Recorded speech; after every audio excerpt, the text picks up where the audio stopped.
It was supposed to be a fresh start. Moving into the old Victorian house on the edge of town felt like the perfect way to rebuild my life after the chaos of the past year. The price was suspiciously low, but I didn't question it.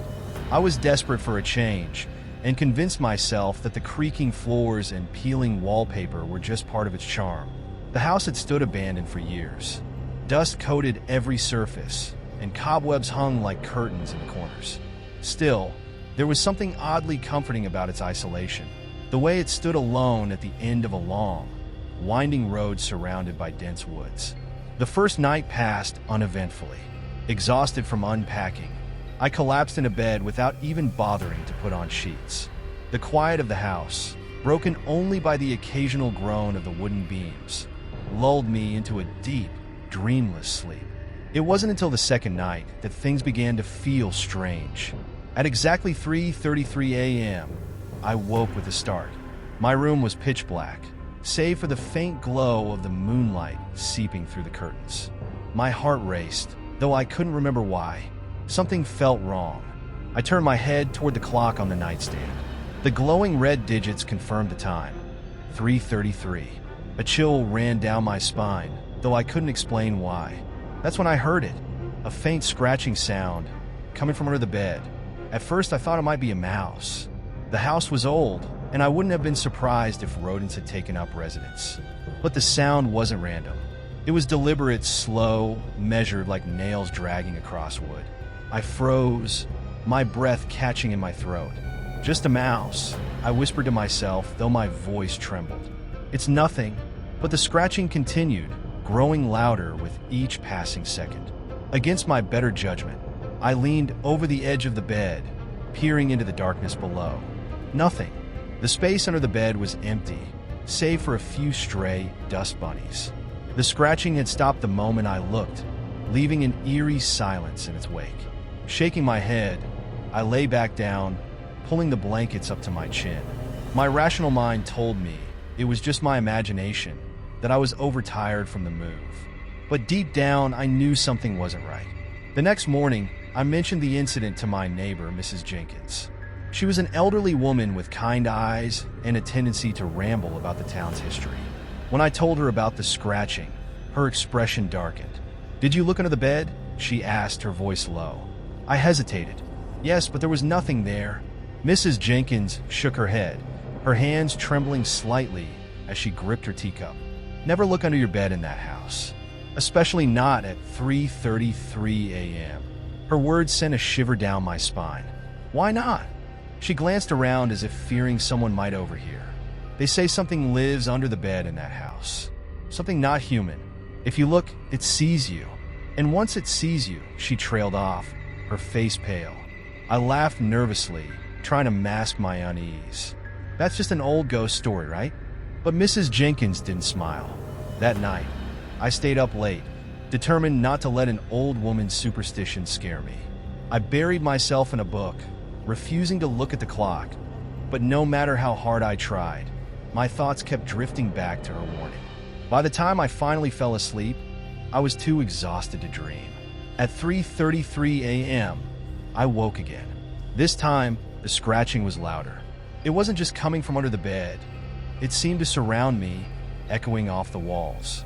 My heart pounded as I gripped the edge of the blanket, paralyzed with fear. I didn't dare look under the bed. Instead, I squeezed my eyes shut and tried to convince myself it was all in my head. Eventually, the sound stopped, leaving me shaken but relieved. The next night, I decided to test the limits of my fear. Armed with a flashlight, I stayed awake, waiting for 3:33 a.m. to come. When the clock struck, the scratching began, just as I'd expected. My hands trembled as I turned on the flashlight, aiming it at the floor. "Who's there?" I whispered, my voice barely audible. The scratching stopped. For a moment, the silence was deafening. Then, slowly, something moved in the shadows. A pair of glowing yellow eyes stared back at me from under the bed. I dropped the flashlight in terror, the beam of light spinning wildly across the room. When I looked back, the eyes were gone. From that night on, the presence under the bed became more aggressive. It wasn't just scratching anymore. There were whispers, faint and unintelligible, but unmistakably real. Every night at 3:33 a.m., I would wake to the sound of movement, the sensation of being watched. And every night, the fear grew stronger. I tried everything: salt around the bed, sage to cleanse the room, even sleeping with the lights on. Nothing worked. The presence was always there, lurking just out of sight. One morning, I woke to find 3 long scratches on my leg. They were shallow but fresh, the skin around them red and inflamed. Panic set in. Whatever was under the bed wasn't just watching. It was reaching out, desperate for answers. I returned to Mrs. Jenkins, begging her to tell me more. "They say it feeds on fear," she said, her voice barely above a whisper. "The more afraid you are, the stronger it becomes. And once it's strong enough..." Her words trailed off, but the look in her eyes said it all. I couldn't keep living like this. That night, I resolved to confront whatever was under the bed once and for all. Armed with a baseball bat and my phone's flashlight, I waited for 3:33 a.m. When the time came, the scratching began, louder than ever. My hands shook as I leaned over the edge of the bed, shining the light into the darkness below. For a moment, there was nothing. Then, slowly, the glowing eyes appeared again, accompanied by a sinister grin that stretched impossibly wide. A voice, raspy and hollow, echoed in my mind. "You looked. Now I see you." The morning after I stared into those glowing eyes, I woke up feeling drained, as if a weight had settled on my chest overnight. My limbs ached and my head throbbed. But it wasn't just physical exhaustion, it was something deeper, something gnawing at the edges of my mind. The memory of that voice lingered, each syllable etched into my brain like a brand. "You looked. Now I see you." I spent the day avoiding the bedroom, throwing myself into tasks around the house. Cleaning, unpacking, rearranging furniture, anything to keep my mind occupied. But no matter how hard I tried, I couldn't shake the feeling that I was being watched. The shadows seemed darker, the corners of the house more oppressive, and the air felt alive. When night fell, the dread returned with a vengeance. The thought of going to bed filled me with panic, but exhaustion eventually won out. I decided to sleep on the couch in the living room, hoping that putting some distance between myself and the bedroom might help. It didn't. At exactly 3:33 a.m., I woke to the sound of scratching. This time, it wasn't coming from under the bed. It was coming from the ceiling. My heart raced as I stared up into the darkness, the sound growing louder with each passing second. It moved across the ceiling, stopping directly above me. Then came the whispers, soft, insistent, like a dozen voices speaking at once. I couldn't make out the words, but the tone was unmistakable, mocking, taunting. I squeezed my eyes shut, pulling the blanket over my head. The voices continued, growing louder until they were a cacophony of noise. And then suddenly they stopped. The next morning, I found another set of scratches, this time on my arm. They were deeper than before, almost like claw marks, and they burned as if they'd been seared into my skin. I knew I couldn't keep ignoring what was happening.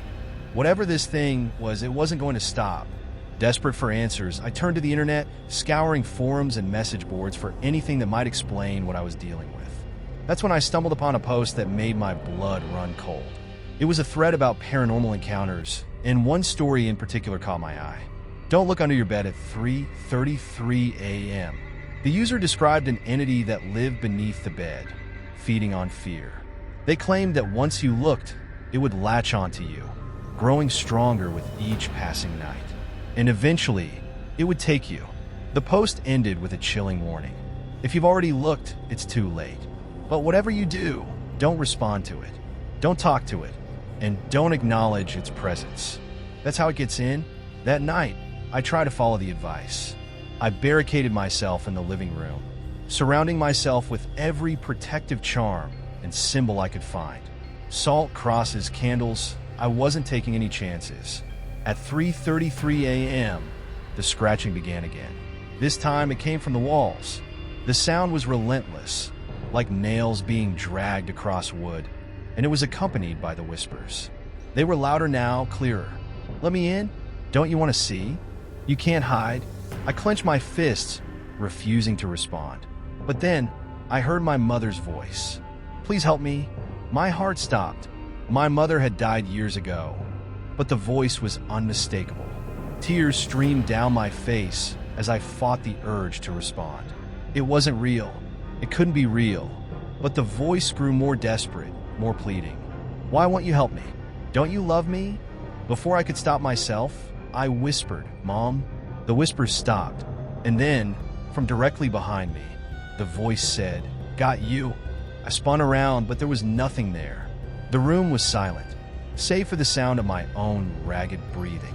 But I could feel it, the presence, the weight of something unseen pressing down on me. The next morning, I found another set of scratches, this time on my back. They were deeper than ever, oozing blood. The entity was growing stronger. Over the next few days, the activity escalated. The whispers became a constant presence, following me wherever I went. Shadows moved on their own, and I began to see glimpses of something out of the corner of my eye, a hunched, twisted figure with glowing yellow eyes. It was always just out of reach, always watching. And the scratches, they weren't just on my body anymore. They were appearing on the walls, the furniture, even the mirrors. I was running out of time. In a last-ditch effort to save myself, I decided to contact a local paranormal investigator. His name was Marcus, and he had a reputation for dealing with cases like mine. When he arrived, he took one look at me and said, You've seen it, haven't you? I nodded, my voice barely a whisper. Can you help me? Marcus hesitated. I'll do what I can, but once it's attached to you, it's almost impossible to get rid of. He set up equipment around the house, cameras, motion detectors, audio recorders, and instructed me to stay in the living room while he investigated. At 3:33 a.m., the scratching began. Marcus called out from the bedroom. I think I found something. I rushed upstairs, my heart pounding. When I entered the room, I saw him crouched by the bed, his flashlight aimed at something beneath it. Don't! I shouted, but it was too late. Marcus leaned closer, and suddenly, a pair of clawed hands shot out from under the bed, dragging him into the darkness. His screams echoed through the house, and then there was silence. I stood frozen, staring at the empty space where he had been. The entity's voice echoed in my mind. Now it's just you and me.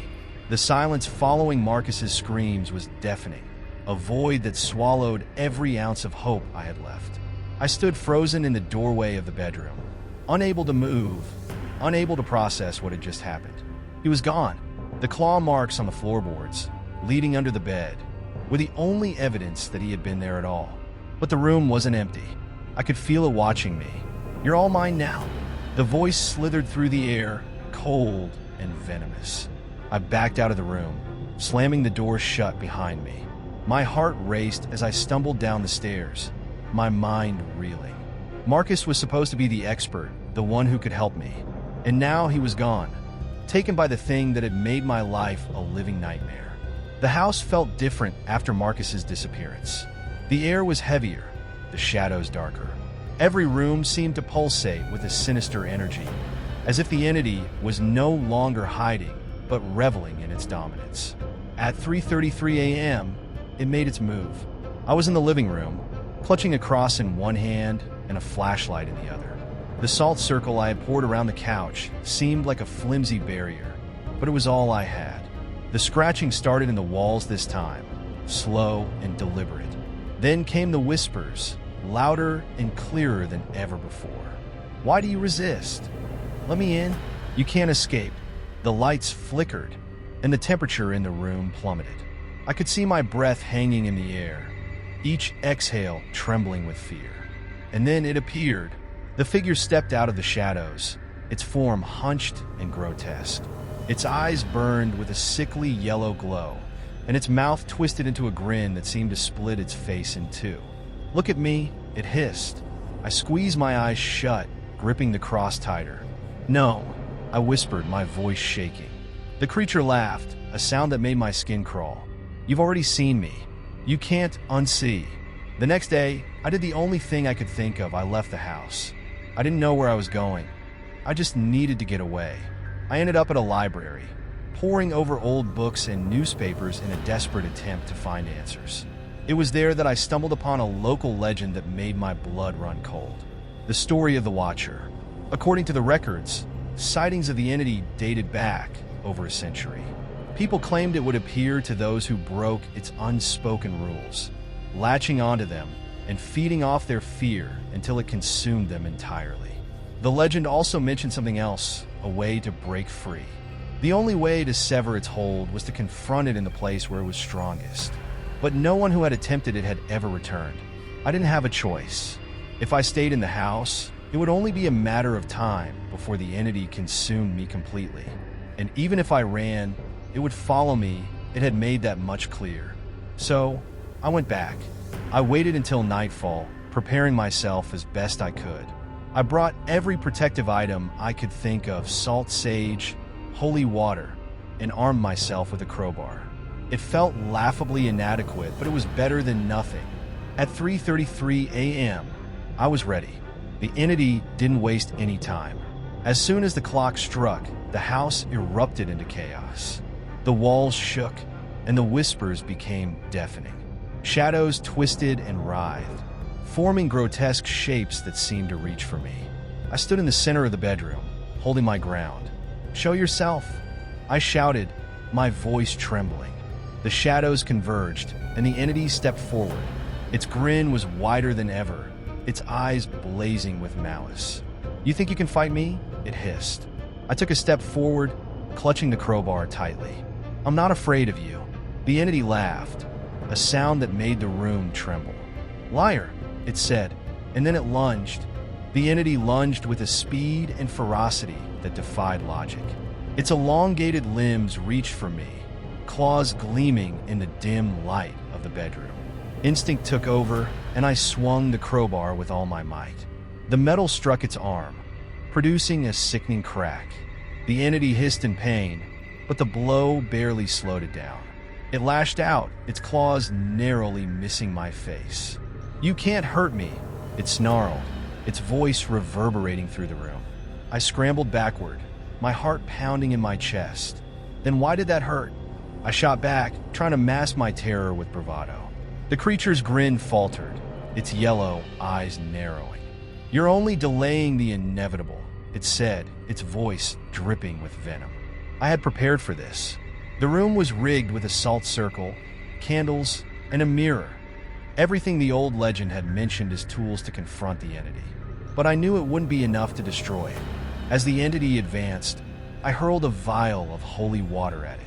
The glass shattered against its chest, and steam rose from the wound as the water burned its flesh. The creature screamed, a sound that shook the entire house. Taking advantage of its momentary distraction, I darted toward the mirror. "Come on," I shouted, taunting it. "If you're so powerful, face me here." The entity's eyes blazed with fury, and it lunged again. This time, I stepped aside at the last second, forcing it to collide with the mirror. The moment the entity touched the glass, the room seemed to warp around us. The mirror's surface rippled like water, and the creature let out a guttural roar. "No, you don't understand," it screamed, thrashing against the pole of the mirror. The shadows in the room writhed and coalesced, drawn toward the glass as if by some unseen force. The mirror began to glow, its surface emitting a cold, silvery light. "You think this will save you?" The entity spat, its form distorting as it was pulled closer to the mirror. "I'll always be with you. I am fear itself." As the last of the entity disappeared into the mirror, the house fell silent. The oppressive weight that had hung in the air was gone, replaced by an eerie stillness. I collapsed to the floor, gasping for breath. It was over, or so I thought. When I looked up, the mirror's surface had changed. Instead of my reflection, I saw a swirling vortex of darkness, with faint whispers emanating from its depths. "Don't look away," a voice whispered, soft and chilling. I realized then that the entity hadn't been destroyed. It had been trapped, and the mirror was now its prison. The house no longer felt alive with malice, but it wasn't safe either. I knew I couldn't stay there, not with the mirror still holding the entity's essence. I wrapped the mirror in a thick blanket careful not to look directly at it, and carried it out of the house. I drove for hours, unsure of where to go or what to do. Eventually, I found myself at the edge of a remote lake.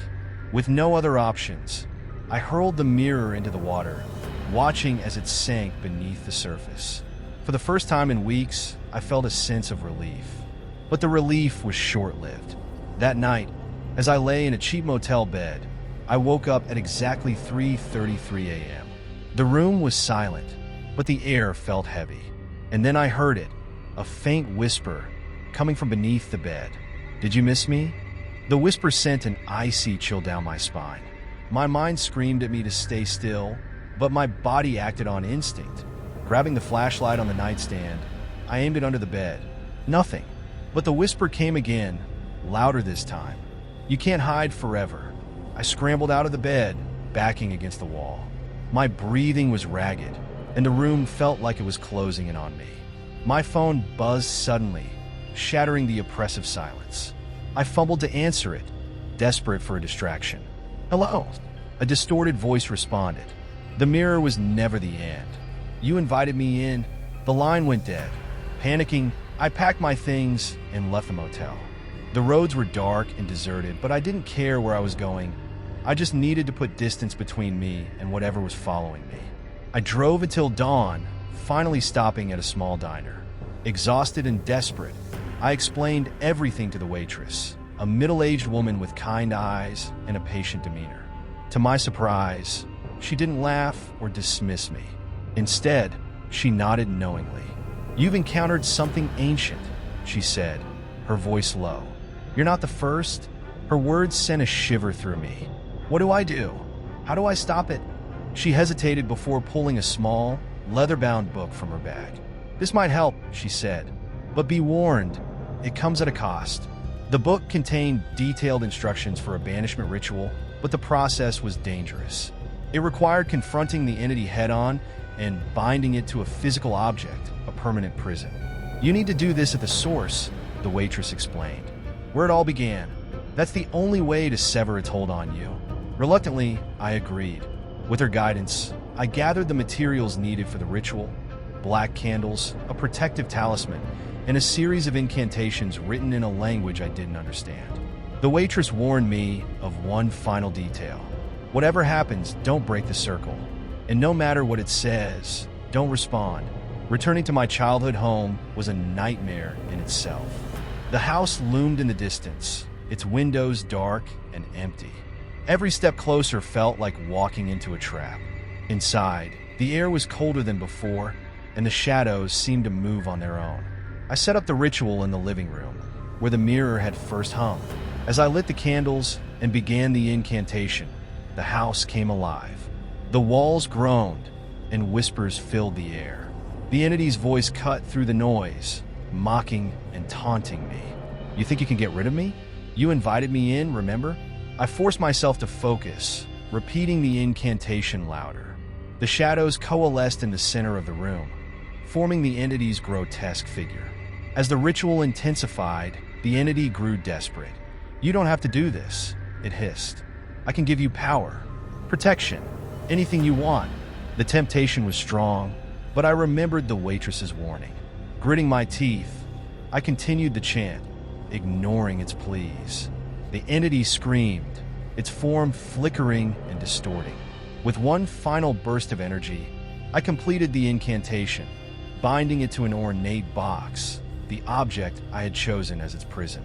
The house fell silent. The entity was gone. I buried the box deep in the woods, far from anyone who might accidentally release it. For the first time in months, I felt a sense of peace. But peace doesn't last forever. A week later, I received a package in the mail. There was no return address, but the contents made my blood run cold. A small, cracked mirror and a note that read, "Did you miss me?" The mirror, the cursed object that had haunted me from the beginning. For a moment, I simply stared at it, heart racing in my chest. It was the same mirror that had started it all, the one I had once shattered, convinced it was the source of the whispers. But this was different. This was the object the entity had left behind, a symbol of its power and control. My fingers trembled as I picked it up, the glass reflecting a distorted version of the room behind me. My reflection seemed off, too still, too unnatural. I quickly set it down, trying to ignore the panic rising in my throat. But as I stepped back, I felt the chill again, the one that came with the entity's presence. "You can't escape." The voice came from behind me, soft and whispering, but it was unmistakable. I spun around, but there was nothing there. Nothing but the empty shadows in the corners of the room. Over the next few days, the whispers grew louder. At first, I tried to ignore them, telling myself I was just imagining things. But soon, they became impossible to ignore. Every time I walked past a mirror, I heard it. "I'm still here." I couldn't escape the sensation that I was being watched, followed. Even the reflection in the mirror wasn't my own anymore. It was something else, something that wanted to reach out. And every time I tried to look away, it would pull me in.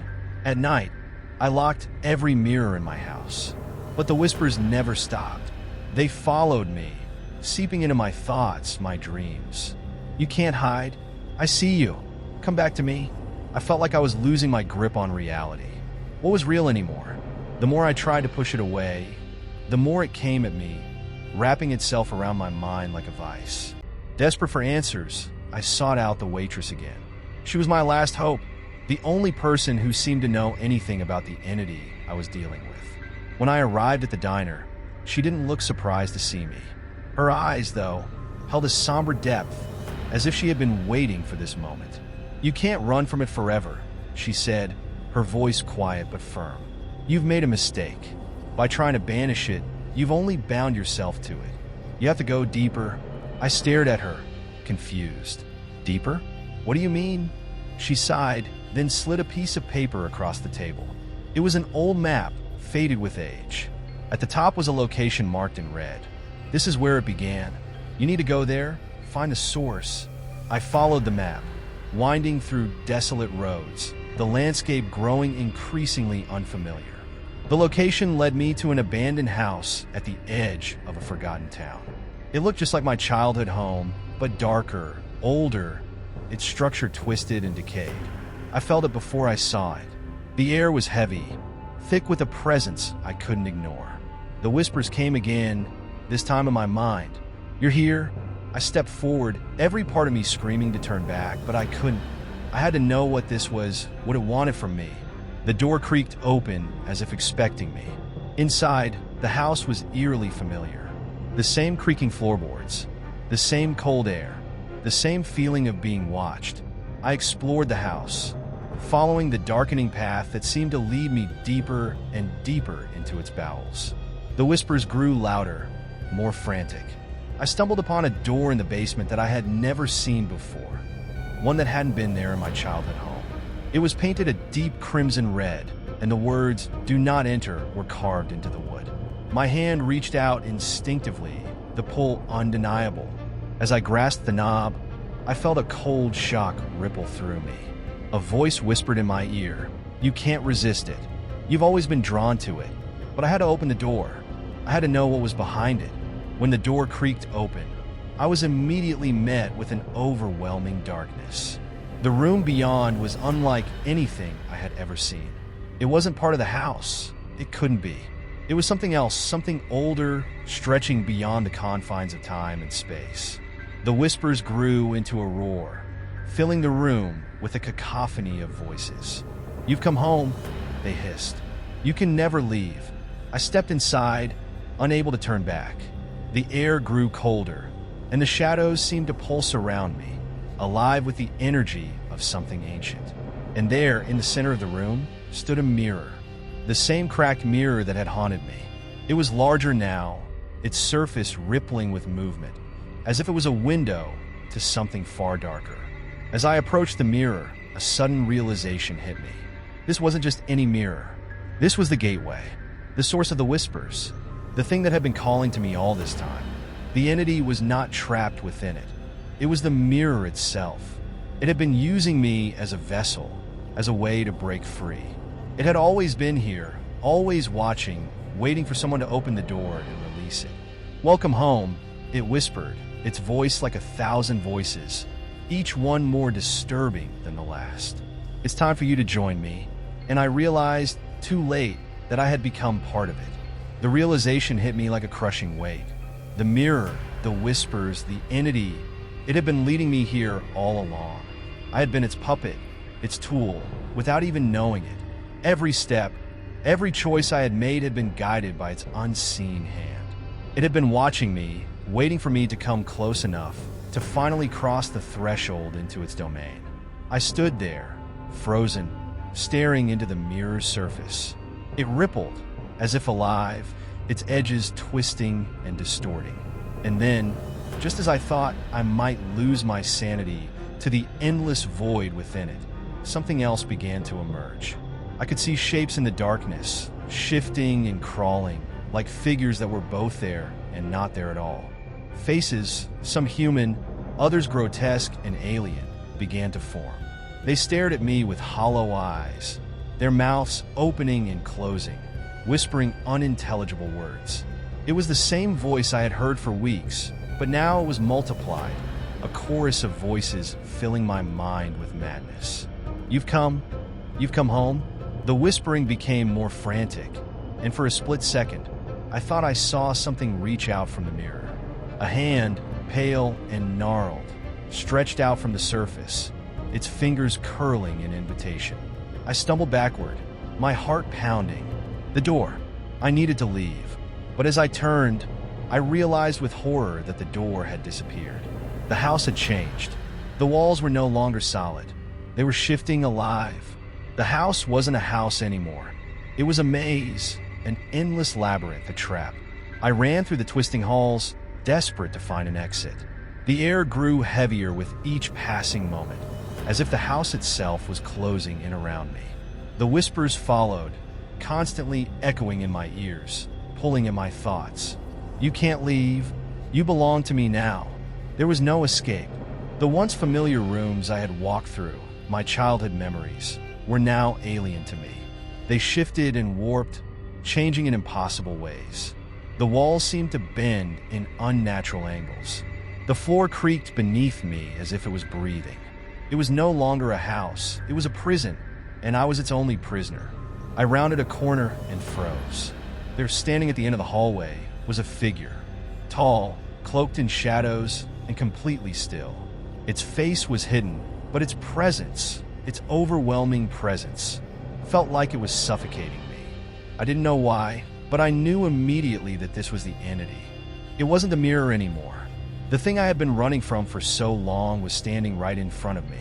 I backed away, my breath ragged and shallow. The figure began to move, its movements unnaturally smooth, like a predator closing in on its prey. It didn't walk. It glided, floating just above the ground, and with every inch it came closer, the air around me grew colder. You've come far, the entity whispered, its voice like 1,000 insects crawling beneath my skin. It didn't speak in a human tone. It spoke in something older, something primal, that dug into my very soul. But this is where it ends. I turned and ran, not caring which direction I was headed. I was no longer in the house I once knew. I was in a space outside of time and reason, a space that didn't obey the laws of nature. Nothing made sense anymore. The rooms looped. The hallways twisted back on themselves. The windows showed nothing but blackness. And all the while, the whispers continued, growing louder and more insistent. You cannot escape. You belong to me. You are mine. In my desperate flight, I reached a room I didn't recognize. The walls were smooth, featureless save for one thing. A mirror.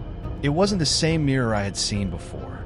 This one was pristine, unmarred, with no cracks or distortions. It was perfect, too perfect. I felt drawn to it, despite every instinct in me screaming to run. I stepped closer. As I gazed into it, my reflection was wrong. At first, I thought it was simply another illusion, but the longer I stared, the more my reflection began to twist. My face became distorted, stretched, my eyes growing hollow. And then I saw it, the thing that had been waiting all this time. Behind my reflection, in the dark space that stretched infinitely behind it, I saw the figure, the entity. It wasn't just standing behind me. It was pulling itself out of the mirror, extending its form into the reflection. It was trying to cross into this world, to take me with it. "I've been waiting," it whispered, its voice more tangible now, echoing in the room. I stumbled back, my breath caught in my throat. The reflection in the mirror was no longer mine. It was the entity's, and it was reaching out, its pale hand extending toward me. I felt my feet give way beneath me. I was collapsing, succumbing to the weight of the whispers, the pull of the mirror. But something within me refused to let go. I was not the entity's prisoner. Not yet. With every ounce of strength I had left, I turned away from the mirror. I ran, not toward the hallway, but deeper into the heart of the house. I had to find a way out. I had to escape. The house was no longer an ordinary place. It was an extension of the entity itself. A part of it, a manifestation of its power. Every room I passed seemed to shift and warp as though the house was alive, suffocating me in its dark embrace. But I could feel it weakening too. The entity was no longer omnipotent. It had grown desperate. Its whispers had turned into screeches, its form flickering in and out of existence. "You cannot resist," it growled. "You are mine." But I wasn't going to stop. I couldn't stop. The walls around me pulsed. The house seemed to breathe. And with every step I took, I felt the air grow heavier, more oppressive. The whispers that had once been a constant hum now grew louder, as though the entity itself was closing in around me. It had been toying with me, dragging me through its maze of horrors, but now it was desperate. It wanted to claim me, to consume me, and I could feel its hunger in every creak of the floorboards, in every groan of the walls. I ran faster, not looking back. I could hear the footsteps of something behind me, a sound that wasn't my own. Something was following me. I glanced over my shoulder, and there, at the far end of the hallway, I saw a figure emerging from the shadows. It was humanoid in shape, but its proportions were wrong, twisted. The thing had no face, just a hollow void where its features should have been. Its limbs were unnaturally long, its fingers elongated into claws. It was crawling toward me, its movements jerky and unnatural. The entity's true form was no longer hidden. It had come out of the mirror, and it was coming for me. "You can't run," it whispered, its voice seeping into my mind like oil. "You are mine, and you will never escape." The hallways continued to twist, the rooms becoming more distorted with each step. I was running through a labyrinth, but there were no exits. The doors I passed had no handles. The windows were blacked out with an impenetrable void. No light, no sound, no escape. My breath quickened. I was losing hope, and then I reached a door. It was unlike any other door I had seen in this house. It wasn't warped or decayed. It was pristine, as if it had been waiting for me. I could see my reflection in its polished surface, but the reflection wasn't mine. It was the entity. Its eyes were my own, hollow and dead. My reflection grinned back at me, a twisted, mocking expression that made my skin crawl. I recoiled, my heart pounding. I knew I shouldn't open it. I knew it would be another trap, another twisted trick designed to ensnare me. But something compelled me. I reached for the doorknob, my hand trembling. The moment my fingers touched it, I felt a shock run through me, like a bolt of cold electricity. The door creaked open, revealing nothing but pitch-black darkness beyond. I stepped through, not knowing what awaited me, but knowing I had no choice. The moment I crossed the threshold, everything changed. The air felt thick, as if time itself was warped. The walls were now made of shifting shadows, their edges blurring and fading as though they weren't real. I was no longer in the house. I didn't know where I was. I couldn't tell if I was in another dimension or inside the entity's mind. Everything around me felt alive, like it was watching me, waiting for me to make a mistake. The whispers grew louder, their tone more urgent, more maddening. "You belong to us," the voices chorused. I felt my mind start to unravel. My thoughts grew jumbled, as if they weren't my own. It was like I was losing control of my body, my actions. The entity had reached into my soul, pulling at the threads that kept me anchored to this reality. I stumbled forward, trying to focus, trying to keep my bearings. The path ahead was obscured by shifting shadows, but I had to keep moving. There had to be a way out. But the more I walked, the more the darkness pressed in on me. Every step I took felt like I was walking deeper into something ancient, something older than the house, older than the world itself. Then I saw it. In the distance, something moved. It was a shadow, but it wasn't like the others. It was bigger, more solid, and as it approached, the ground trembled beneath me. I froze, my heart stopping in my chest. The entity was here. It emerged from the shadows, its form twisting and contorting, its limbs long and elongated, covered in scales and writhing tendrils. Its face, if you could call it that, was a mass of shifting features. Eyes that were all wrong, mouths that gaped and closed, never quite in sync. It was a thing of nightmares, a being that defied all logic and reason. "You have no hope," it whispered, its voice echoing in my mind. "You will never escape me." I turned to run, but the shadows seemed to close in around me, blocking my path. I was trapped in a nightmare, with no way out, no light, no hope. And then I heard it, a soft whisper, almost drowned out by the entity's maddening presence. But it wasn't the entity's voice. It was a familiar voice. "You have to fight." It was me, the real me, the person I had been before the mirror, before the house. I had to remember who I was. I took a deep breath, forcing myself to steady my shaking hands. The entity loomed closer, its form shifting and morphing, but I knew what I had to do. I reached deep within myself, pulling up every ounce of strength I had left. I wasn't going to let this thing consume me. Not today. With a burst of energy, I ran toward the entity, my body moving on instinct. The creature lunged at me, but I dodged, slipping through its grasp. I was faster than I had been before, stronger than I thought possible. My movements were sharp, focused. I had found my will. The entity screeched in frustration, its form twisting violently, as if it couldn't comprehend what was happening. It reached out to grab me, but I dodged again, this time running straight for the heart of the dark realm. The entity's voice screamed in rage, but I didn't stop. I wasn't running from it anymore. I was running toward the light. The entity's wailing became deafening, its rage filling the air like a tidal wave crashing against my ears. It screamed, its words twisted and maddening, but I kept pushing forward, driven by a single purpose. There was a light ahead. I could see it now, faint but growing stronger with each step. It was a door, illuminated by a soft, warm glow. The contrast between the blinding darkness I had been trapped in and the welcoming light of the door was like a sliver of hope breaking through an endless storm. I ran toward it, my body growing tired, but my mind sharp and focused. The whispers faded behind me, growing more distant with each passing moment. I had almost escaped, but then I felt it, a cold hand gripping my ankle, pulling me back. I was yanked to the ground, my body crashing into the floor. The air around me turned freezing, and I could feel the tendrils of the entity wrapping around my limbs, dragging me into the abyss. "You cannot escape me." I struggled, my fingers digging into the floor, trying to claw my way toward the light. But the more I fought, the stronger the entity became. It was relentless.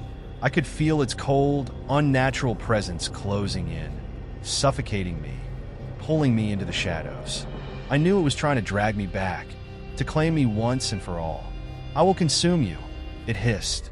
"You will never be free of me." But then I remembered, it was my reflection, the one that had spoken to me in the mirror. That voice, the real me, the one that had warned me to fight. It was still with me. That was my strength, my will to survive. I closed my eyes for a moment, gathering my energy, and then I did something I hadn't dared to do before. I faced the entity head on, refusing to look away. I looked into the void where its face should be, and I screamed, not in fear but in defiance. It was the first time I had felt true power, not from running but from standing my ground. I screamed again, louder, and this time, something inside me shifted. The darkness around me rippled, and I could feel the tendrils loosening. With every breath, I pulled more of my strength, more of my will.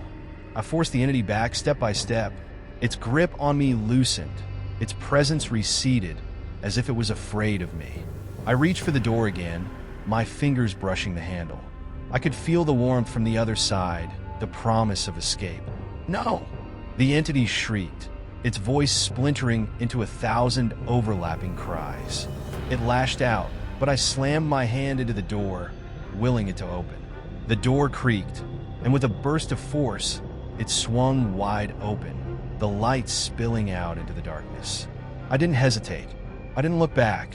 I stepped through the door, and the world around me exploded in light. The darkness that had chased me, that had consumed me, was gone in an instant.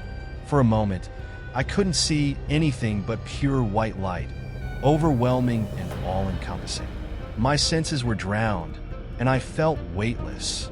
I couldn't tell if I was still in the house or if I had crossed over to another realm entirely. But then, slowly, the light began to fade, and I found myself standing in a room. A familiar room. I was back in my bedroom. I blinked, disoriented. The shadows were gone. The oppressive weight of the entity's presence lifted. The mirror on the wall in front of me was just a mirror again, reflecting only the mundane, the normal. My reflection stared back at me, no longer twisted or distorted. I let out a breath I didn't realize I was holding. I was free, but as I took a step back, my foot hit something. I turned, and there on the floor was a small red box. I crouched down to pick it up, my heart still racing from everything I had just experienced. I hadn't seen this box before. It was old, worn, but there was something familiar about it, something that felt wrong. I opened it carefully, almost afraid of what I might find inside. My fingers brushed the contents, and my blood ran cold. Inside the box was a small piece of broken glass, a shard, and as I stared at it, I realized something horrifying. It was from the mirror. I had thought I had escaped. I thought I had broken free. But now I understood. The mirror, the entity, the house, it wasn't over. It was just beginning. I held the shard of glass in my trembling fingers, staring at the jagged edges that gleamed menacingly under the dim light of the room. It felt wrong. I knew this piece, but I couldn't understand why. It wasn't just any shard. It was the piece that had broken off when the mirror cracked under the weight of the entity's power. I could feel a strange tug in my chest, an unnatural pull that seemed to draw me closer to the shard. My heartbeat quickened as if the shard itself were a living thing, a link to the darkness that had chased me through the mirror. For a moment, I stood there frozen, battling the instinct to throw the shard away, to destroy it. But deep down, I knew it wasn't that simple. The entity wasn't gone. I wasn't free. I turned the shard over in my hand, tracing the edges with my thumb. And then, against every instinct telling me to run, I felt myself whispering into the silence of the room. I want to see the truth. The words felt hollow as soon as I said them. But before I could take them back, I felt a shift in the room. A cold breeze blew through the cracks in the walls, and the faintest whispers started to curl around my ears, growing louder with each passing second. The air thickened, the shadows lengthened, and I could hear it, the voice I had tried to escape. "You called me," it hissed, and its tone was as venomous as before. "Now you will never leave." I turned, my eyes snapping to the mirror. The reflection that had once seemed so mundane was now twisted, jagged, distorted. The dark shape of the entity's figure grew clearer in the glass, its eyes wide and staring, its grin cruel and filled with hunger. The shard began to burn in my hand. The glass heated to an unbearable temperature, searing my skin, and I dropped it with a scream.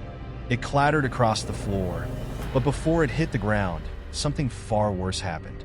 The room shifted. The walls bent inward. The floor became uneven, and the mirror, the same mirror that had trapped me before, began to pulse with unnatural life. I could see the image of the entity reaching out from the mirror, its hands stretching toward me, its fingers writhing with a dark, fluid motion, like something not of this world. I stumbled back, but it was too late. Without warning, I was sucked toward the mirror. My body was yanked off the ground, my limbs flailing, as if invisible hands gripped me from all sides. Panic surged through me, but the more I fought, the the stronger the pull became. The glass on the mirror rippled, distorting like liquid, and the entity's form loomed closer, its eyes glowing like twin embers. "You cannot escape me," it growled, its voice like 1,000 whispers combined into one. "You belong to me now," I screamed, struggling against the force that dragged me forward. My fingers clawed at the air, my nails scraping the walls, but I was moving closer and closer to the mirror, my body helplessly being pulled toward it. The glass grew larger, consuming my vision until it was all I could see. In one final, desperate attempt, I reached out for anything that might stop me.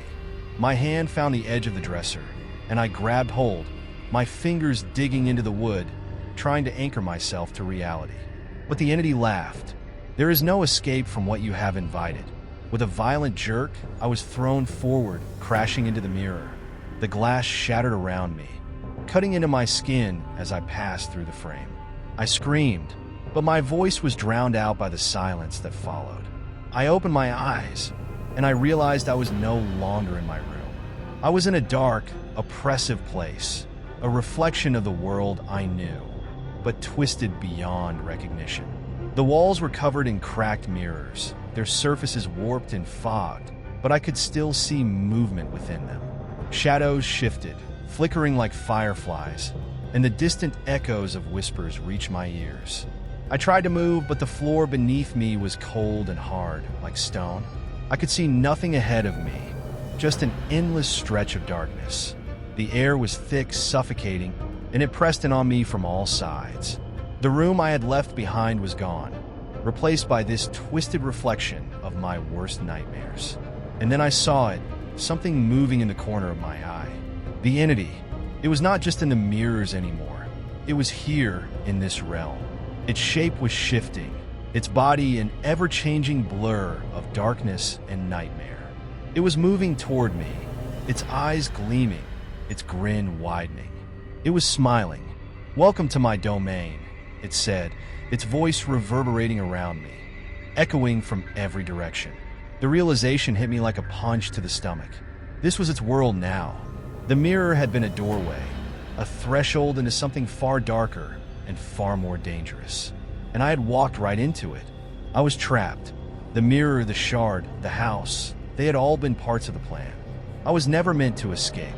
The entity had manipulated me from the very beginning, using the mirrors to draw me in, to weaken me, and now it had me right where it wanted me. I had been the final piece of its puzzle. "You thought you could escape," the entity whispered, its voice full of mocking pity. "But you are mine now." And then I felt it, the cold, oppressive weight of despair closing in on me. It was like drowning in darkness, suffocated by an evil force that seemed to gnaw at my very soul. I had no choice. I had no strength left to fight. The entity's laughter filled the air, and as I closed my eyes, I realized I was slipping away. This wasn't the end. It was the beginning of something far worse. The mirror was only the gateway. I had walked into the heart of its world, and I had sealed my fate.